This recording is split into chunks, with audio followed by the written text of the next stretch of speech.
Mesdames et messieurs, merci pour vos suffrages renouvelés à nos éditions d'information. À voir. Le mardi 15 août dernier, les chrétiens catholiques ont célébré la fête de l'Assomption, marquant la montée au ciel de la Mère de Jésus, la Vierge Marie, au terme de sa vie terrestre. Comme sur toutes les paroisses du territoire ivoirien, une messe a été dite en la paroisse Saint-Mathias Kalamba Moulumba de Yopougon. Et puis le dimanche 13 août dernier a eu lieu la messe de fin de mission pastorale des révérends pères André Fidèle Abel Tano et Marcel Sanson-Palais au sanctuaire Notre-Dame de la Garde de Beaunois pour le diocèse de Grand-Bassam. À cette occasion, ils étaient entourés de leurs confrères dans le sacerdoce ministériel, sans oublier la présence remarquable des fidèles laïcs.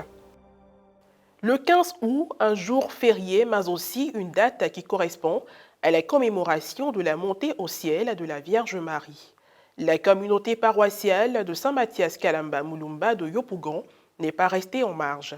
Pour l'occasion, la messe a été officiée par le curé, Père Thierry Mobiou. Un reportage de Francis Okwe commenté par Morel Poti. La fête de l'Assomption 2023 a été vécue avec faste à la paroisse Saint-Mathias Kalamba Moulumba de Yopougon. Une occasion de jubilé, de rendre grâce à Dieu et d'honorer la Reine du Ciel, la bienheureuse Vierge Marie élevée au ciel. Depuis quelques années, à la paroisse Saint-Mathias Kalamba Moulumba de Yopougon, le 15 août est un jour dédié à faire des contributions, mais aussi une sorte de bilan sur l'avancement des travaux de l'église en construction. Au début de la messe, les nouvelles ont été données par le premier vice-président du conseil paroissial qui a aussi présenté les principales réalisations de cette année. L'hôtel Mabré, la grotte mariale, la stèle de Saint-Mathias Kalamba Moulumba, le revêtement en carreaux du sol et du mur. Tous ces ouvrages ont été bénis par le révérend Père Thierry Mobiou, curé de la dite paroisse. L'homélie a porté en partie sur le dogme de l'Assomption et sa différenciation de la fête de l'Ascension. Par l'autorité de notre Seigneur Jésus-Christ et des bienheureux apôtres Pierre et Paul, nous proclamons, déclarons et définissons que ce dogme est divinement révélé, que Marie, l'Immaculée Mère de Dieu, à la fin du cours de sa vie terrestre, a été élevée en son âme et à son corps à la gloire céleste. Marie est vierge avant, pendant et après la naissance de Jésus. Si Jésus est monté au ciel, Marie a été élevée au ciel. Marie n'est jamais montée au ciel. Le seul qui est monté au ciel, c'est Jésus. C'est pourquoi l'Église fait la différence. Pour Jésus, l'Église parle de ascension. Jésus monte au ciel. Pour Marie, l'Église parle de assomption. Dieu donne la grâce à Marie d'être élevée au ciel.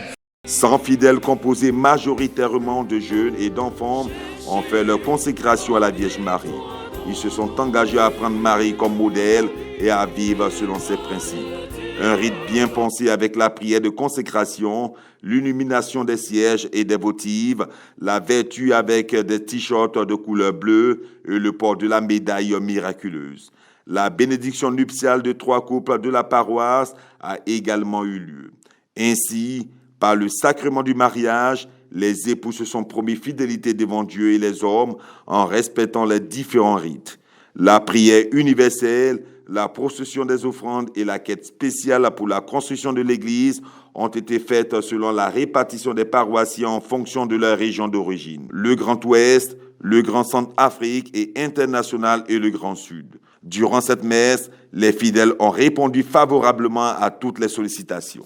Par ailleurs, le curé a annoncé et réceptionné les dons du maire de Cocody, M. Jean-Marc Yassé, et du ministre Adama Diawara. Tous les acteurs ayant contribué à la réussite de cette fête ont reçu la gratitude du curé pour qui cette célébration revêt un caractère particulier. Comprendre cela, c'est nous amener, nous aussi, à entrer comme la Vierge Marie, à vivre l'humilité et à comprendre que cette femme-là, ce n'est pas n'importe qui. Elle est puissante par ses prières du chapelet et du rosaire. Elle écrase la tête du serpent. C'est une femme puissante. L'Assomption représente pour moi cette élévation, bien sûr, de la Vierge Marie dans les écluses du ciel, parce que Dieu l'a voulu ainsi, parce qu'elle a accepté humblement de porter en son sein le Fils de Dieu. Et elle qui est, j'allais dire, pas récompensée, mais qui a cette grâce-là d'être élevée au ciel, pour moi, c'est une démarche aussi à suivre, c'est un exemple. Une fête qui a tenu ses promesses, eu égard à la grande mobilisation et aux objectifs fixés. Après respectivement 7 ans et 5 ans de service, le révérend père André Fidèle Abel Tano, recteur du sanctuaire Notre-Dame de la Garde de Beaunois, et son collaborateur, révérend père Marcel Sanson-Palais, tous deux fils de la congrégation de la Petite Œuvre de la Divine Providence d'Honoré, ont célébré leur messe de fin de mission pastorale le dimanche 13 août dernier. Les détails de la célébration avec Frédéric Monet, commentaire Morel Potsi. Le dimanche 13 août dernier, l'église du sanctuaire Notre-Dame de la Garde de Beaunois a abrité la messe de fin de mission pastorale des révérends pères André Fidèle Abel Tano, recteur du dit sanctuaire, et Marcel Sanson-Palais. Les deux fils de la congrégation de la Petite Œuvre de la Divine Providence d'Orion ont rendu grâce à Dieu avec la communauté paroissiale à laquelle ils ont également dit au revoir. Cette célébration eucharistique s'est déroulée en présence du vicaire général du diocèse de Grand-Bassam, Monseigneur Jean-Kouassi Bonzo, des révérends pères Eugène Adingra et Franck Alatin, respectivement recteurs du sanctuaire marial national d'Abidjan et recteurs de la basilique Notre-Dame de la Paix de Yamoussoukro, ainsi que de nombreux autres prêtres. Pendant sa prédication, le révérend père Marcel Sanson-Palais a exhorté le peuple famille de Dieu à la prière en leur rappelant que prier les met en communion avec Dieu. Frères et sœurs, à travers toutes ces réalités spirituelles et existentielles que Jésus nous a révélées à travers son propre exemple, nous sommes invités à comprendre véritablement que prier, c'est être dans une relation de communion avec Dieu, c'est être en communion de vie et d'amour avec lui pour notre bonheur, pour notre salut. Ce qui nous appelle également à être connectés à nos frères et sœurs, à être en communion de vie et d'amour avec eux pour pouvoir les faire vivre de l'amour de Dieu. Outre la procession d'offrandes, la messe a été ponctuée par une série d'allocutions. Le père Eugène Adingra a pris la parole au nom de l'association des recteurs des 4 grands sanctuaires en Côte d'Ivoire. Depuis 6 ans, nous travaillons ensemble et nous avons mené beaucoup d'activités ensemble. Et quoi de plus normal que d'être là pour lui dire merci pour tout ce qu'il a fait pour l'Église de Côte d'Ivoire. A suivi l'intervention du vicaire général.